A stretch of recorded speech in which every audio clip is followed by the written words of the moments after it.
A gente vai até umas 6h30, 6h40. Eu posso ir até no máximo 6h40, gente. Mas até 6h40 eu posso, ok? Vamos lá, então.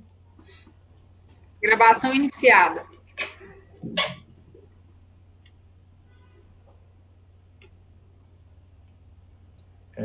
Bom, boa tarde a todos. Vamos fazer aqui o final. Então, essa gravação é a terceira parte da tarde, do dia 6 de novembro de 2020.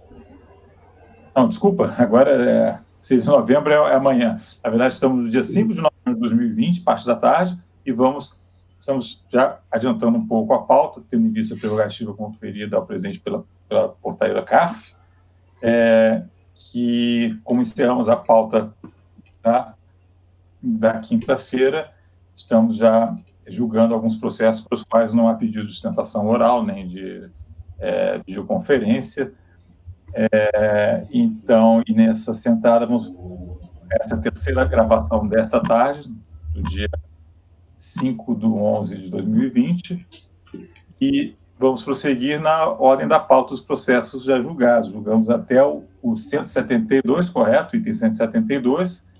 E agora vamos passar para Sônia Maria de Braga, que também ainda com o doutor Juliano, que eu passo a palavra então, Juliano. Correto. Obrigado, boa tarde a todos. Voltamos aqui.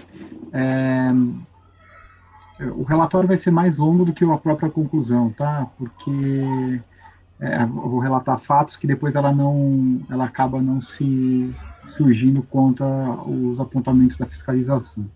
Mas vamos lá. A conta interessada, Supra, foi lavrada auto de infração, respectivos demonstrativos de folhas 86 a 110, por meio do qual se exigiu o pagamento de 2008, ano calendário 2007, acrescido de juros moratórios e multa de ofício, bem como da multa exigida isoladamente, totalizando um crédito tributário de R$ 593.806,78. Em decorrência da apuração da dedução indevida das despesas de livro caixa, no ajuste anual e do Caneleão, sendo exigida o imposto de renda devido no ajuste anual, justamente com a multa de ofício e a multa isolada pela falta de recolhimento do Caneleão.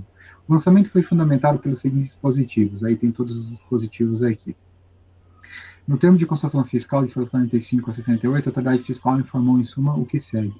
O procedimento da fiscalização, que a contribuinte é titular de cartório, recebeu o termo de intimação da ação fiscal e apresentou o documento solicitado, e da análise desses documentos foram identificados os valores pagos a título de prestação de serviços para a empresa Brava Consultoria LTDA, descrito em tabela, e a contribuinte, atendendo a intimação, apresentou cópia do contrato de prestação de serviços firmado com essa empresa e a informação de que os serviços prestados foram processamento de dados, digitalização e análise de contratos de alienação fiduciária.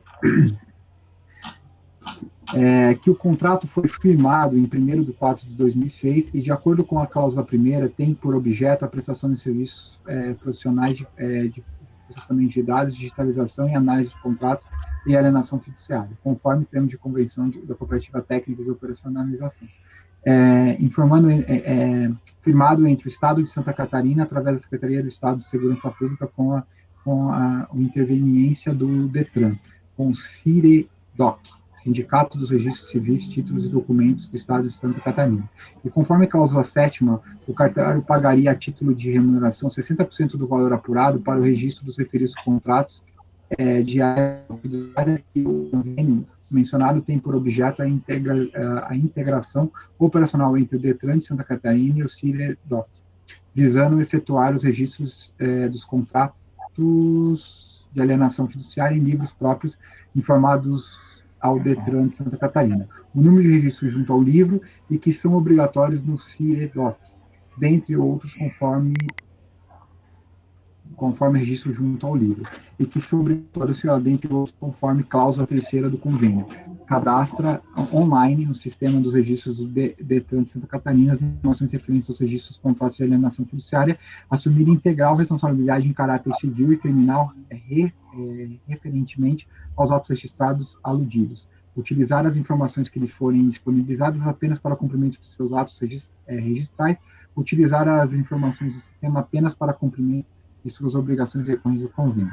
Em diligência na empresa Brava Consultoria, após solicitação, essa empresa apresentou documentos que comprovam que seu ativo era composto somente pelas contas Caixa e Banco, não possuindo equipamentos de informática, e apresentou a informação de que possuía duas funcionárias, e coloco o nome delas aqui, que realizavam serviços de processamento de dados dos contratos de alienação fiduciária através do sistema de disponibilização do Detran, disponibilizado pelo Detran, tendo sido constatado em consulta a GFIP, guias de recolhimento do FGTS e informações da Previdência, que essas funcionárias foram contratadas em abril de 2006 e anteriores eram funcionários do cartório. Que, atendendo nova intimação, a contribuinte informou que não possuía planilha com a relação individual de todos os contratos cadastrados no sistema do Detran, vez que foram mais de 18 mil contratos digitalizados e apresentou 3 contratos e também informou que o recebimento dos emolumentos ocorria vários dias após o registro dos contratos. Os contratos foram registrados nos livros do titular e documentos. Do título, foram registrados nos livros dos títulos e documentos, estando à disposição para consulta, e que o sistema de envio dos dados para o Detran necessitava de senha. Que, atendendo ao termo de estimação 3, o contribuinte informou que antes de 1º de 4 de 2006, início da vigência do contrato com a Bravia Consultoria, os serviços foram executados pela própria dona do cartório, Cláudia Stephanie da Silva Ferreira. Da glosa de deduções do livro Caixa, que da análise das despesas escriturais do livro Caixa, verificou-se que a contribuinte lançou pagamentos efetuados ao longo do ano com serviços prestados por Bravia Consultoria, que chegaram à atenção por 3 motivos: valores elevados, relação entre as partes,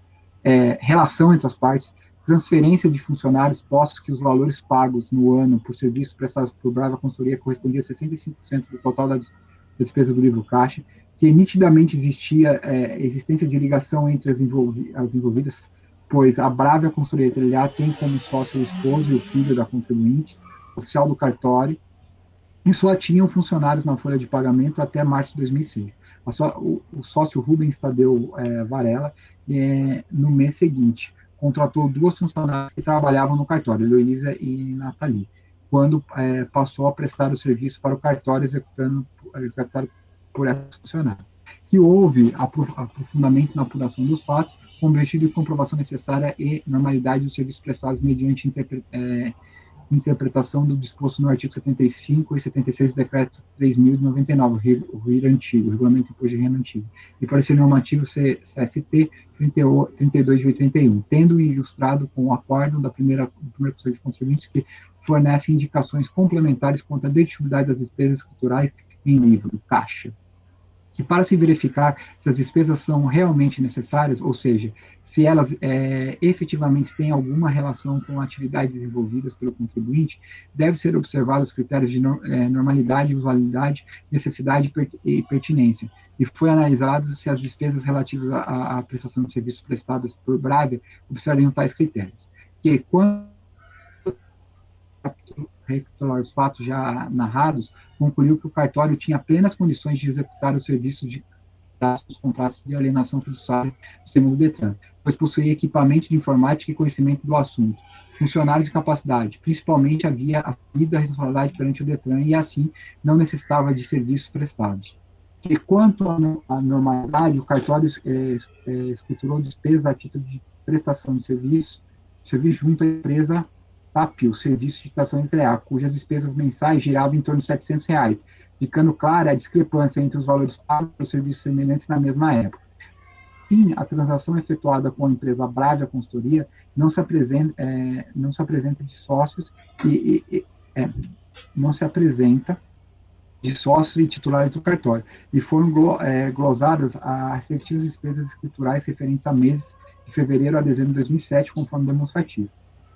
Que a legislação prevê que as deduções escriturais do livro Caixa não poderão exceder a receita mensal, sendo permitida o cômputo de excesso de deduções nos meses seguintes. E o excesso de deduções, porventura, existentes no final do ano calendário, não será transposta para o ano seguinte, e que, conforme demonstrado, houve excesso de dedução do mês de março, que será compensado em maio.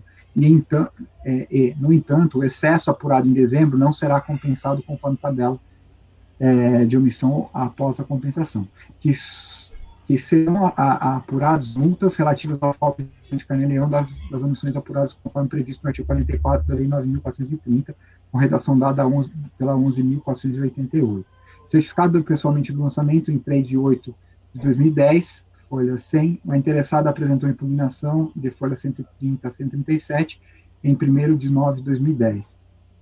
Acompanhada dos documentos de folha 138 a 178, onde argumenta, em suma, o que segue. A impugnação alcança apenas parte dos débitos lançados, não concorda com nenhuma das conclusões lançadas pela autoridade fiscal, no entanto, não é de seu interesse ingressar em uma demanda longa e custosa, considerando, inclusive, seu perfil de estrito cumprimento das obrigações. Optou por parcelar os valores, exceto a multa isolada e as quantias correspondentes aos pagamentos de tributos efetuados por Brava e a consultoria LTDA no período, e apresentou demonstrativos dos valores parcelados e testando demonstrada a necessidade de abatimento dos tributos pagos pela Brava no ano de 2007, bem como a improcedência da multa isolada. Segundo o relatório fiscal, a despesa com Brava e consultoria foram glosados porque a referida entidade não possui equipamento informático registrados no seu balanço patrimonial, concluindo que, obviamente, tais serviços foram executados dentro do próprio cartório. Os auxiliares administrativos que executaram os serviços eram funcionários do cartório que foram transferidos para a empresa Brava e Consultoria. O convênio com o Detran somente poderia ser firmado com o cartório. As transações somente se justificavam por existirem uma relação direta entre os sócios e o titular do cartão. Sem entrar no mérito das afirmações, verifica-se claramente que a fiscalização concordou com os serviços foram prestados, ou seja, que as atividades descritas foram realizadas, afirmando que havia estrita vinculação com o impugnante quanto à realização das atividades, apenas considerou que as respectivas despesas não poderiam ser deduzidas porque seriam desnecessárias, não usuais e normais. Também é fora de dúvida que no ano de 2007 a receita da Brava resumiu-se àquela proveniente dos serviços prestados ao cartório, conforme demonstra nas notas fiscais juntadas ao processo. Neste contexto, não é possível ignorar os recolhimentos efetuados por Brava aos tributos, por eles pagos. Tiveram por base exatamente as receitas geradas a partir das despesas glosadas no lançamento do lançamento. Glosar a totalidade das despesas é, portanto, tributar respectivamente os valores sem abater os tributos pagos por Brava, representando indevida duplicidade de tributação. Ora, as despesas consideradas desnecessárias para a impugnação devem ser consideradas uma receita desnecessária para a referida empresa. Nesse sentido, vem decidindo o Conselho Administrativo da Receita Federal, de recursos fiscais, desculpa. Assim, devem ser reduzidos os tributos pagos no período por Brava, conforme guia de relatórios contábeis anexos, levando-se, assim, ao cancelamento do débito remanescente de RPF não parcelados da notificação, conforme tabela apresentada.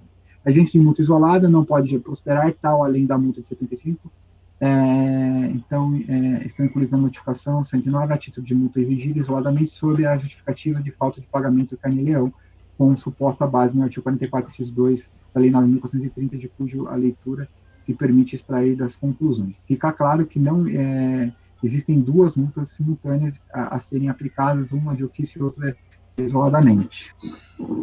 De acordo com uma interpretação teológica de finalidade de norma, verifica-se claramente que a sanção do segundo artigo 44 dirige a quem descumprir a obrigação de pagar carnê-leão. E ela continua nessa alegação.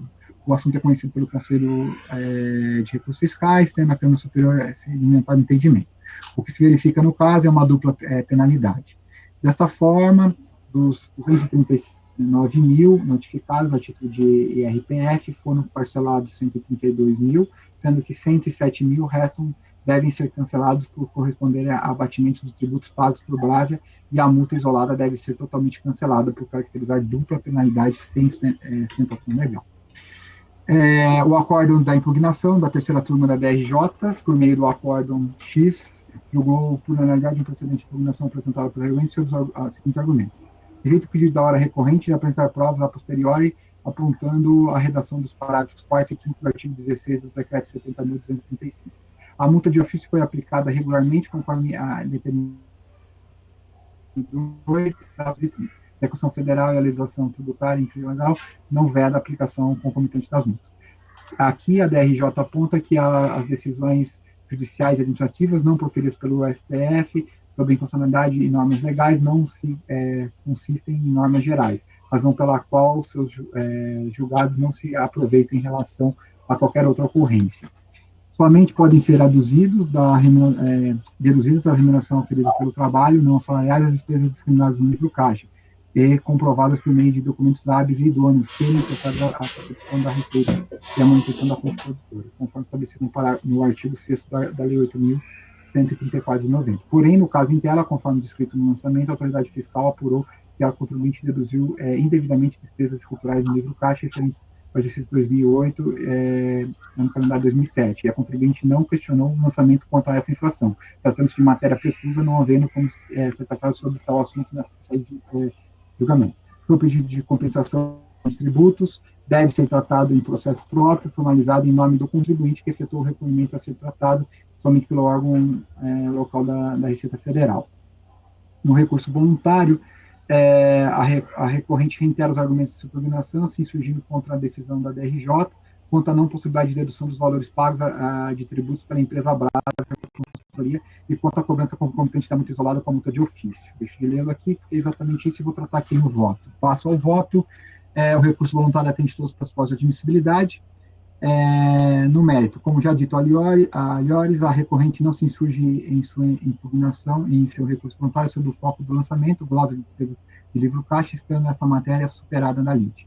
Por outro lado, a recorrente tenta emplacar a tese de que os tributos que incidiram sobre as receitas geradas a partir das despesas glosadas pelo auto de inflação pagos pela empresa que supostamente prestou serviço para ela, a empresa Brava Consultoria, de propriedade de seu marido, deveriam ser deduzidos dos valores exigidos nesse lançamento, evitando-se a dupla tributação. Vejamos conclusão da recorrente contra essa alegação. Deixo de lê-la porque já citei lá em cima. Pois bem, não há razão a recorrente contra essa alegação, pois, pelo princípio da entidade, os tributos pagos pela empresa Brava Consultoria podem ser compensados pela e não por um terceiro. Sugiro, concordando com a conclusão da DRJ, da multa isolada.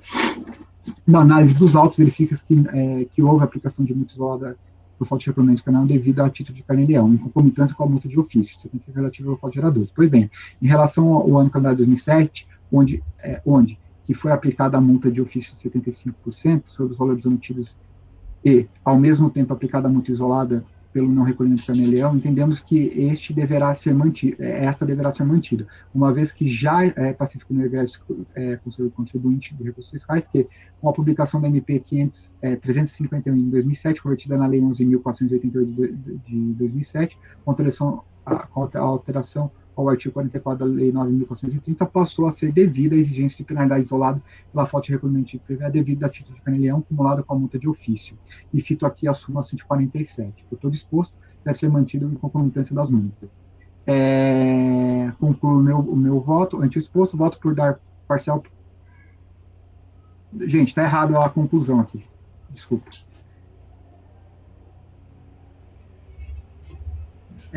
Por negar provimento, tá, gente? Voto por negar provimento ao recurso. Tá. Talvez assim, na questão da argumentação ali em relação às receitas, a pedido dele né? E, sei lá, os tributos que incidiram lá sobre a prestação de serviços da outra empresa, PIS, COFINS, RPJ, pagou, então eu não preciso pagar nada aqui. Mas então, talvez dê uma reforçada, dizendo, né, que os tributos relativos que são cobrados pela pessoa jurídica são distintos, tem legislação própria e não cabe... não se misturam com o da pessoa física. Física que tem outra legislação, outros faturadores, outro base de cálculo, para dar uma reforçada, tá? Acho que fica bom, bom. Acho que focar bem na parte tributária mesmo, né? As leis tributárias regem. Tributação de pessoa jurídica são uma, e tributação de pessoa física são outras, não tem previsão legal para compensar essa situação, tal. Acho que dá uma reforçada nisso aí, fica melhor, tá? Tá, farei isso, presidente. Farei isso e também concluirei que tem o princípio da entidade, que cada um responde pelos seus tributos. Fica tranquilo. Alguma dúvida aí? Mário, como vota? Acompanho o relator, presidente. Se você quiser complementar, o artigo 7.4 da Lei 9.430, Juliano, trata claramente de compensação, veda a consideração por débito de terceiros, né? Então já Está claro aí? Sim, Compensação de débitos mais... próprios. Perfeito. Obrigado, Mário. Você não pode ver até em tese pode vir embaixo, dizendo, ele se fundamentou só no princípio da identidade, mas onde é que está a lei que diz que não pode, entendeu? Tem esse tipo de questão, a gente tem que fundamentar dispositivos legais, assim, princípios podem ser suscitados para complementar a argumentação feita em cima das regras, digamos assim, tá bom? Tá bom. Então, Martim? Acompanho o relator. Sara? Também acompanho. Ludmila? Acompanho. Ricardo? Acompanho o relator. Yonan? Eu também acompanho, presidente. Também acompanho. Só vou ver emenda aqui como é que está. Tá errada, super errada, presidente. Eu vou tirar aquela conclusão e vou colocar o dispositivo direto. Negar provimento. Tá. Quer que eu colhe lá? Estou dizendo, eu estou falando a emenda. Ementa. Emenda. Tá. Ok, a emenda está ok. Então tá, então ficou negar provimento por unanimidade de votos em relação ao item 173. Vamos passar para 174. 174, vamos lá. Imposto sobre a renda da pessoa física, omissão de rendimento, ação trabalhista, isenção, ausência de provas, compensação de imposto de renda na fonte devida. Vamos lá. Custos de notificação de lançamento, com exigência de imposto de... Eu falei o nome do recorrente, desculpa, gente. José Vieira de Mello. Custo de notificação de lançamento, folhas 18 a 23, com exigência de imposto no valor de 8 mil e 11 mil. O primeiro acompanhado de multa de ofício, juros e segundo multa e juros de moratórios. Segundo a descrição dos fatos, enquadramento legal, o contribuinte teria omitido rendimentos recebidos da Justiça do Trabalho no valor de 102 mil, na medida que informou valores recebidos judicialmente como rendimentos isentos, sem qualquer preocupação de enquadramento no benefício fiscal. Consta também omissão de rendimentos recebidos do Instituto Nacional de Seguro Social, INSS, no valor de 12 mil, apure-se ainda a infração de compensação indevida de imposto retido na fonte no importe de 33 mil. De acordo com o relato da autoridade lançadora, os rendimentos foram considerados omitidos porque o contribuinte, apesar de intimado, não apresentou justificativas para incluí-lo como isentos e não tributáveis na declaração de ajuste anual. No caso de compensação indevida de imposto de renda, a autoridade lançadora informa que, de acordo com o ofício 1424 de 2010, a Vara do Trabalho do Recife inicialmente havia retido 27,5%, mas somente repassou à Fazenda Nacional o percentual de 3%. A diferença seria devida ao reclamante posteriormente. Na peça de defesa de folha 2, não há qualquer contestação de mérito, mas consta dos autos peças processuais como planilha, cálculo, alvarás e certidão judicial. A nona turma da DRJ de BH, por meio do acordo 0254-814, julgou por unanimidade improcedente a impugnação apresentada pelo recorrente sobre os fundamentos a seguir descritos. O órgão julgador de primeira instância administrativa tributária federal identificou e concluiu o que segue. De acordo com o alvará de folhas 10 a 11, o valor de 98 mil foi liberado em favor do contribuinte em 3 de 5 de 2005, já a certidão de 12 da conta, de folhas 12, da conta de que o imposto de renda de 36 mil foi retido, mas não repassado à Fazenda Nacional. No enquadramento legal da notificação em que pese não ter sido juntada a cópia do ofício 1424 de 2010, a autoridade lançadora informou que a 10ª Vara do Trabalho de Recife atestou que o valor retido correspondia a 27,5%, mas foi repassado apenas o equivalente a 3% ao fisco, 3.244,24, conforme informado em DIRF. De posse dessas informações e considerando que o contribuinte não justificou porque lançou na declaração de ajuste os rendimentos recebidos como sendo isentos, a fiscalização apurou um valor tributável de R$ 102.182,65, que corresponde ao imposto retido na fonte, e informado que a DIF 3.244,24, somando ao rendimento líquido auferido 98.938,41. Embora na recomposição do valor tributável a fiscalização não tenha considerado a verba previdenciária, nesta fase de julgamento não é possível incluir o valor de 16 mil sob pena de configurar reformas impégios. Nestas condições, tendo em vista que a própria Vara do Trabalho informou que a diferença do imposto retido será devolvida ao contribuinte no momento oportuno, tal parcela, quando recebida, deve ser considerada rendimento e assim declarada pelo impugnante. Logo, a diferença de 33 mil foi corretamente glosada. Quando aos rendimentos omitidos do INSS, o contribuinte não apresentou nenhum argumento capaz de desconstituir a imputação fiscal, razão pela qual esta inflação também permaneceu inalterada. No recurso voluntário interposto em 5 de junho de 2014, 5051, o recorrente reitera as alegações e os argumentos da impugnação e sim aduzindo que o imposto devido por obrigação legal, deixo de lê-lo porque eu já li e vou tratá-los aqui no próximo capítulo, que é o voto. Do voto à admissibilidade, o recurso voluntário atende todos os pressupostos de admissibilidade, dos valores recebidos em decorrência da ação trabalhista. Em sua peça recursal, o recorrente não se insurge quanto aos apontamentos da fiscalização e conclusões da DRJ de que o mesmo não apresentou provas nos autos de que os valores recebidos por ele em razão da ação trabalhista são isentos. Nem tampouco apresentou qualquer prova aos autos de que esses valores teriam natureza isenta. Portanto, consideramos que este tema está superado nesses autos. Deve ser mantido o lançamento quanto à natureza tributável dos valores recebidos apontados pela fiscalização. Do lançamento quanto aos valores de previdência social. Neste tópico, nos cabe apenas ressaltar que as conclusões da DRJ de que, considerando que a fiscalização não incluiu o valor de verba previdenciária na recomposição do valor tributável, não é cabível nessa fase incluir o valor de 16 mil sob pena de configurar reformas impégios. Vejamos aqui, cito de novo o trecho, do imposto retido na fonte pela 10ª Vara de Trabalho. As alegações da recorrente são exclusivamente sobre o imposto retido na fonte pela 10ª Vara da Justiça do Trabalho de Recife, aduzindo, em suma, que foi induzida a erro, considerando que a Justiça do Trabalho do Recife reteve 27,5% do imposto de renda das verbas trabalhistas pagas a ele, incluindo em sua peça recursal.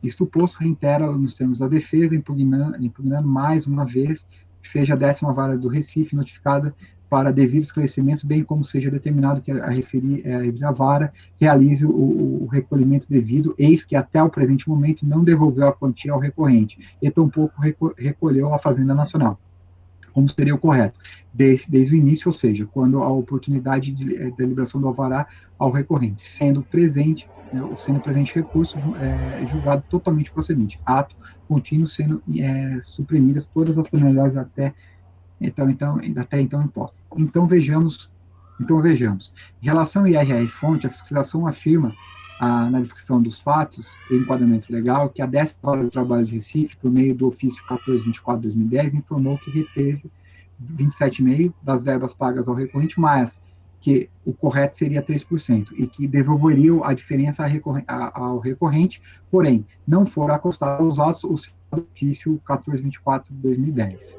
Vejamos nesse giro, vejamos o que a DRJ conclui, que eu já li.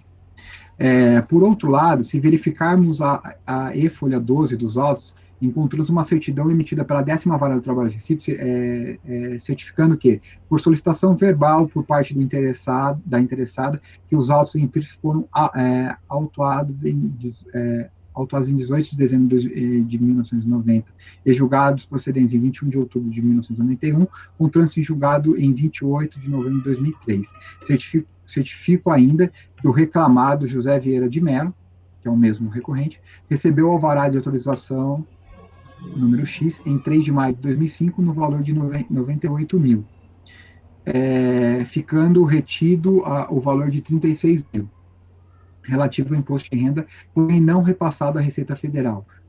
É o certificado de verdade. Esse aqui é a manifestação da 10ª Vara do Trabalho de Recife. Pois bem, não comungamos do entendimento da DRJ de BH de que a simples citação pela fiscalização na descrição do lançamento de que a 10ª Vara do Trabalho por meio do ofício 1424/2010, informou que reteve 27,5% das verbas pagas ao recorrente, mas que o correto seria 3%, e que devolveria a diferença ao recorrente seria suficiente para desconsiderar o valor de IRR retido do recorrente de 36 mil. Nesse giro, além de não constar nos autos o referido ofício 1424 da Justiça do Trabalho, citado pela fiscalização, deve ser considerado que a 10ª vara do Recife reteve 36 mil, a título de IRR fonte do recorrente, como o mesmo certifica nas folhas 12. E folhas 12, e que não pode ser o contribuinte ser prejudicado pela falta de recolhimento de imposto pela Justiça do Trabalho. Em nosso sentir, caberá à Justiça do Trabalho recolher o valor retido e, caso entenda que houve um equívoco, deverá devolver o valor ao recorrente, que deverá levar o valor à tributação na sua declaração de ajuste anual, e a 10ª vara do Recife requerer a restituição do valor retido e recolhido indevidamente. Desta maneira, entendemos que há razão ao recorrente para considerar como correto o valor de R$ 36.886,50 em sua DAA no ano calendário 2005. Sendo assim relatado e analisado, e por mais que dos autos constos, conheço o recurso voluntário e no mérito voto por dar parcial provimento para considerar como correto o valor de imposto de renda retido na fonte de 36 mil, retido pela 10ª vara do Trabalho de Recife e declarado na declaração de ajuste anual no ano calendário 2005. Esse é meu voto, presidente. É meio confuso, tá? Porque... A situação é essa, eu estou pensando aqui, não sei, os colegas acham desse caminhamento. Na verdade, eu estou procurando o tal do ofício. O ofício não está... Estou olhando os autos, não tem esse ofício aí nos autos mesmo, né? O ofício não, o 1424 não tem, não foi juntado pela fiscalização. O que eu tenho é só a manifestação da vara de trabalho na folha 12, dizendo que reteve mesmo 36 mil.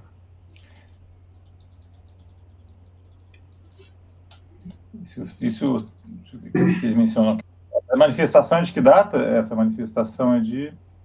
Tem data, não. Deixa eu ver aqui, peraí, deixa eu abrir o processo. Ofício interno... 5 de agosto de 2008. Pois é, então esse ofício é de 2010, é posterior, né? Esse ofício que não está nos autos, né? Que não está nos autos. Não está nos autos, então quer dizer, pode ter acontecido realmente... Esse ofício está dizendo que não foi retido, né? Foi feito um acerto aí. O ofício está dizendo que reteve, mas que por erro reteve a mais e que iria devolver para o recorrente, só recolhendo 3% aos cofres públicos. Ou seja, eles retiveram 36, 27,5%, só que aí diz a fiscalização que entrou em contato com a Justiça do Trabalho, que falou que fez errado a retenção, mas que ia devolver para o cliente. Mas nos autos não tem a devolução, não tem o ofício com a vara, eu só tenho o ofício da própria vara dizendo que reteve mesmo 36 mil. Nos autos, tá? Estou falando que tem nos autos. É que só colocando assim, como a fiscalização ela cita um documento muito específico, né? Eu acredito que esse documento exista, tá? Mas não foi o fiscal aqui não está tirando da imaginação desse, ele não está acostado nos autos. Deveria estar, concordo plenamente, mas não está. A gente sabe também que nos dossiês de malha, às vezes, eles não colocam todos os documentos necessários ali, né? Isso aí depende da qualidade da instrução do processo. Às vezes eles não colocam assim, pode ser um equívoco, pode ser realmente... Não tem acontecem algumas delegacias que acabam não conhecendo. Eu não sei, eu ficaria um pouco mais tentado para ver uma resolução, assim, nesse caso, porque... Só um detalhe, não discordando de jeito algum, na própria DRJ, ela já analisa que o documento não está lá acostado, tá? A própria DRJ. Sim, mas aí eles acreditam lá, não, o fiscal falou, tem razão, né? DRJ. Mas eu acredito na, como é que é mesmo? Fé pública do servidor, né?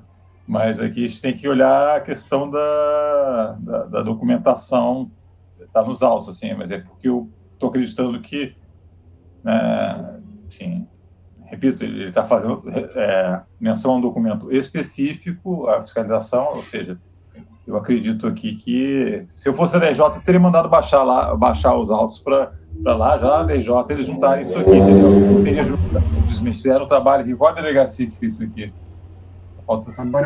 Agora eu tenho uma dúvida, Rony, que assim, o cliente ele teve esse valor retido mesmo, né, no primeiro momento. Ele teve retido.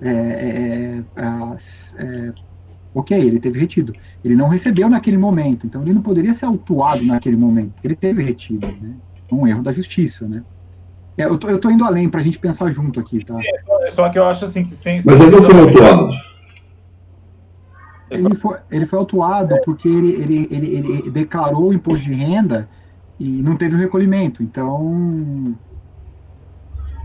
Não foi só recolhimento, né? Ele tem uma diferença... Teve outras coisas, as outras coisas devem ser mantidas, mas o problema é justamente esse, como a gente não tem exatamente o documento que poderia firmar uma convicção, eu acho que fica difícil a gente chegar e ter uma conclusão em relação, né? Assim, a gente tem uma narrativa do fiscal dizendo que aconteceu isso.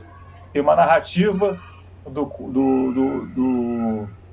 contribuinte, no caso, que aconteceu isso. E a documentação, esse ofício, na verdade, é o que motivou a autuação, né? Não. O que motivou a autuação, na verdade, foi a declaração dele. Ele falou assim, recebi da Justiça do Trabalho rendimentos isentos. Sim. E tive retido 36 mil.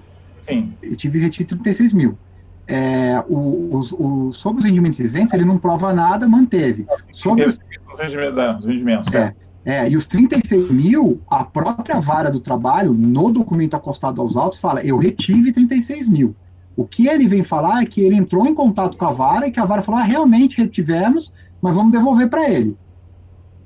Pois é. Mas assim, vai devolver, mas não traz o documento. Tá bom, traz o documento, a gente traz o 1424, aí vai estar a vara falando, olha, vou devolver o dinheiro para ele. O que fala a fiscalização sobre esse ofício doido aqui, esse ofício que não está?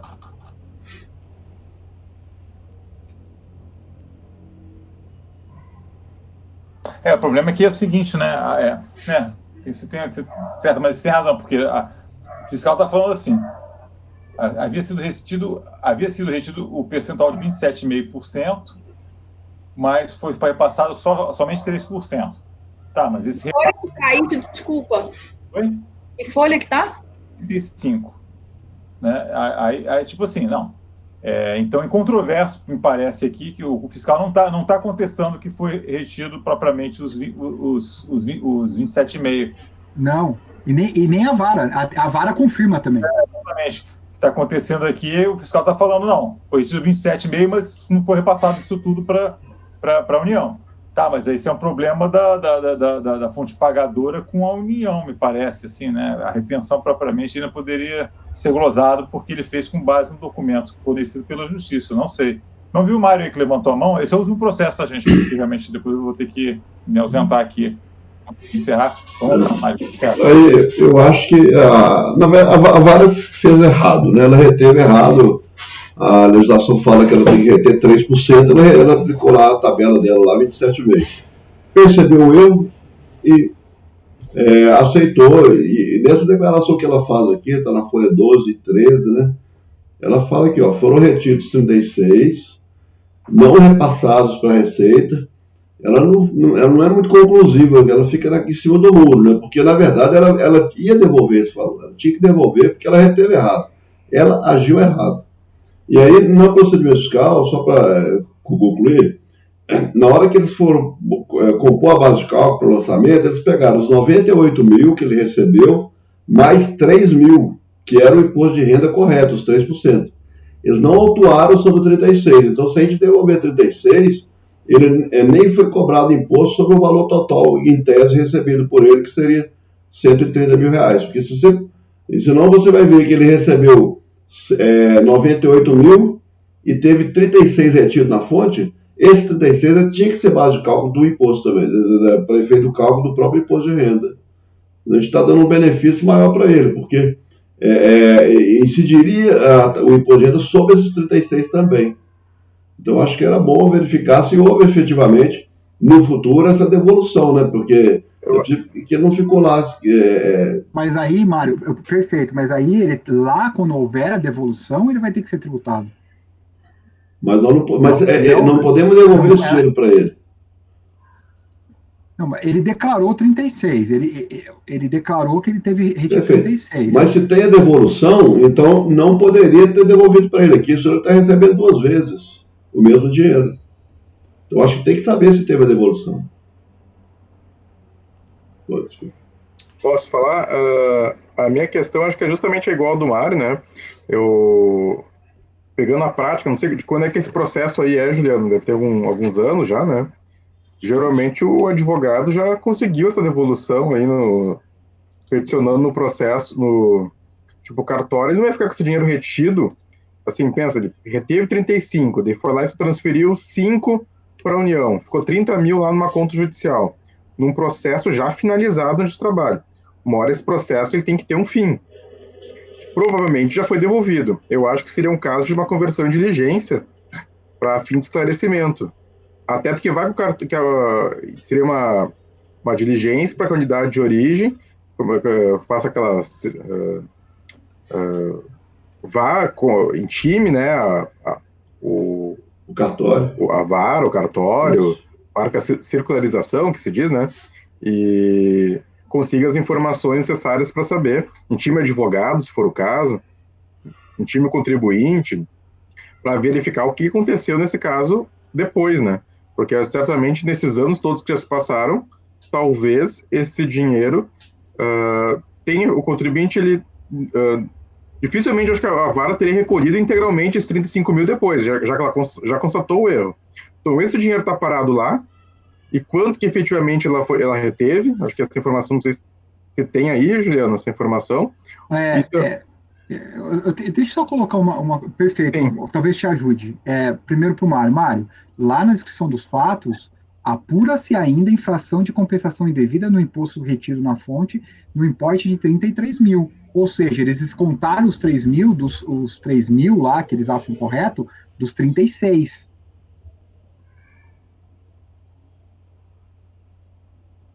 Tá? Se a gente for ver lá no comecinho da descrição dos fatos. Mas essa infração, ela é glosa simplesmente. Ele glosa os 36 e recalcula o imposto. Não há um lançamento por compensação indevida. Simplesmente se reduz o valor do imposto a pagar, do imposto a restituir. Mas ele está falando aqui, apura-se ainda infração de compensação indevida. Então, essa infração, a penalidade é a glosa. Não há alguma coisa que gera uma outra penalidade ou que agrava. Vai diminuir o valor a restituir, então vai diminuir esse valor, basicamente é isso. Somente então, isso, né? Não gera um valor a pagar para ele, né? Diminui o que ele teria a receber. O Martim, respondendo a sua dúvida, a própria vara fala que reteve a mais, só que não tem comprovação de que ele recebeu esse valor. Isso até o julgamento da DRJ. Então, assim, a DRJ... Eu vou ter que realmente sair agora, tá? Vamos fazer uma vista de mesa para amanhã, a gente continua ele, né? Conforme aí vocês pensam exatamente nesse encaminhamento que vocês acham melhor, eu estou achando, dada essa divergência aí de entendimentos, se o pessoal que der uma olhada no processo e me está parecendo melhor o encaminhamento para diligência, tá? Eu acho que realmente as questões dos fatos, o que está acontecendo não está muito claro, justamente a diligência tem essa finalidade, né? Claro. Os fatos mais claros aí, mas eu acho que também, assim, se for um encaminhamento pela diligência, eu peço aí que tanto o Martim quanto o Mário, de repente, formulem uma proposta para amanhã a gente já poder ser mais ágil, né, nesse encaminhamento, não ficar tomando tempo da sessão e uma olhadinha rápida ali, eu acho que o processo não é muito complexo. Não, é bem curtinho também. E seria essa proposta para a gente poder fazer um fechamento mais rápido, pode ser? Ok, então. A gente agradece aí, então ficou vista de mesa para o item 174 e a gente peço para encerrar a gravação, tá?